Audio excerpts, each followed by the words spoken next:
Welcome to Expert Village. Now that we have our circle rounds here, we're going to put them onto the baking sheet. We're going to line our baking sheet with wax paper, or you can use parchment paper. Either one works.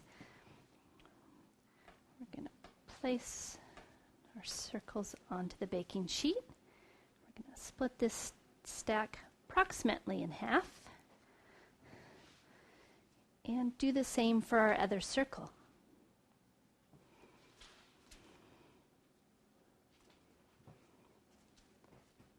Okay, those look good.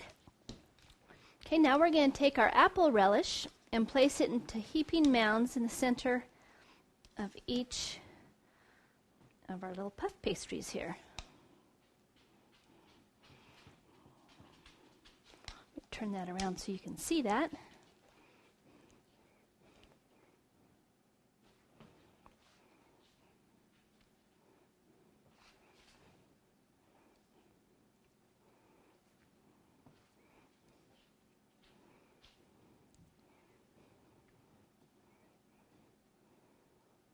A little more for this one.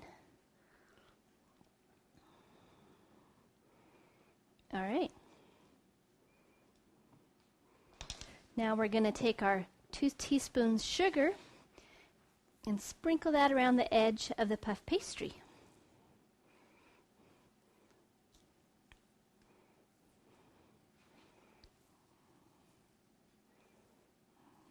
We don't use all that we have here, just a nice even amount. All right, now it's ready for the oven. See, it's like spilling out everywhere. We're going to bake this for about 12 minutes until our pastry puffs up and comes nice and golden brown.